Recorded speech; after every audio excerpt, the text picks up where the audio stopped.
ಎಲ್ಲರಿಗೂ ನಮಸ್ಕಾರ.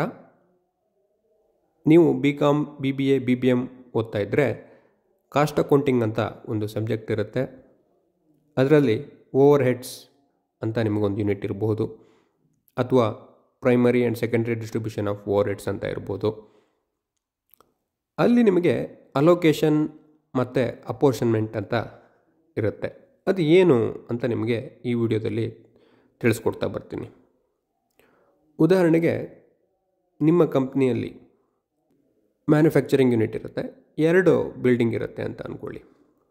ಒಂದು ಬಿಲ್ಡಿಂಗಲ್ಲಿ ಓನ್ಲಿ ಒಂದು ಡಿಪಾರ್ಟ್ಮೆಂಟ್ ಇರುತ್ತೆ, ಇನ್ನೊಂದು ಬಿಲ್ಡಿಂಗಲ್ಲಿ 2 ಡಿಪಾರ್ಟ್ಮೆಂಟ್ ಇರುತ್ತೆ. ಒಂದು ಬಿಲ್ಡಿಂಗಲ್ಲಿ ನೀವೇನು ರೆಂಟ್ ಕಟ್ತೀರಾ, 10,000 ಒಂದು ಬಿಲ್ಡಿಂಗಿಗೆ ಕಟ್ತೀರಾ. ಈಗ ಮೊದಲನೇ ಬಿಲ್ಡಿಂಗ್ ಬಗ್ಗೆ ಮಾತಾಡ್ತಾ ಹೋಗ್ತೀನಿ. 10,000 ಬಾಡಿಗೆ ಕಟ್ತೀರಾ, ಅದಕ್ಕೆ ರೆಂಟ್ 10,000 ರುಪೀಸ್. ಅದರಲ್ಲಿರೋದು ಒಂದೇ ಡಿಪಾರ್ಟ್ಮೆಂಟು. ಹಾಗಾಗಿ ಆ 10,000 ನಾವು ಆ ಡಿಪಾರ್ಟ್ಮೆಂಟಿಗೆ ಅಲೋಕೇಟ್ ಮಾಡ್ತೀವಿ. ಇದು ಅಲೋಕೇಶನ್ ಆಫ್ ಕಾಸ್ಟ್ ಆಯಿತು.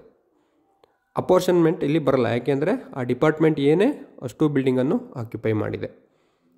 ಆದರೆ 2ನೇ ಬಿಲ್ಡಿಂಗಲ್ಲಿ 2 ಡಿಪಾರ್ಟ್ಮೆಂಟ್ಗಳಿದ್ದಾವೆ. ಹಾಗಾಗಿ ಆ ಡಿಪಾರ್ಟ್ಮೆಂಟ್ಗಳು ಎಷ್ಟು ಜಾಗವನ್ನು ಆಕ್ಯುಪೈ ಮಾಡ್ಕೊಂಡಿದೆಯೋ ಆ ಬಿಲ್ಡಿಂಗಲ್ಲಿ, ಅದ್ರ ಬೇಸಿಸ್ ಮೇಲೆ ರೆಂಟನ್ನು ಡಿವೈಡ್ ಮಾಡ್ತೀವಿ.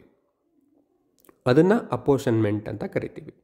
ಉದಾಹರಣೆಗೆ 50-50 ಅಂತ ಅಂದ್ಕೊಳ್ಳೋಣ. ಅರ್ಧ ಭಾಗ ಡಿಪಾರ್ಟ್ಮೆಂಟ್ ಬಿ ಆಕ್ಯುಪೈ ಮಾಡಿದೆ, ಅರ್ಧ ಭಾಗ ಡಿಪಾರ್ಟ್ಮೆಂಟ್ ಸಿ ಆಕ್ಯುಪೈ ಮಾಡಿದೆ. ಅಂದರೆ 10,000 ರೂಪಾಯಿ ರೆಂಟ್ ಇದ್ದರೆ 5,000 ರೂಪಾಯಿ ಡಿಪಾರ್ಟ್ಮೆಂಟ್ ಬಿಗೆ, 5,000 ರೂಪಾಯಿ ಡಿಪಾರ್ಟ್ಮೆಂಟ್ ಸಿಗೆ ಅಪೋರ್ಷನ್ ಮಾಡ್ತೀವಿ. ಇದು ಅಪೋರ್ಷನ್ಮೆಂಟ್.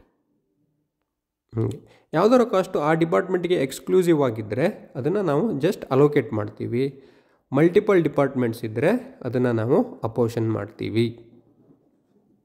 ನಿಮಗಿದು ಕ್ಲಿಯರಾಗಿ ಈಗ ಅರ್ಥ ಆಯಿತು ಅಂದ್ಕೊಳ್ತೀನಿ. ಹಾಗಾಗಿ ರೆಂಟನ್ನು ಅದು ಜಾಗ ಎಷ್ಟು ಆಕ್ಯುಪೈ ಮಾಡಿದೆ ಅನ್ನೋದ್ರ ಮೇಲೆ ಅಪೋರ್ಷನ್ ಮಾಡ್ತೀವಿ. ಧನ್ಯವಾದಗಳು.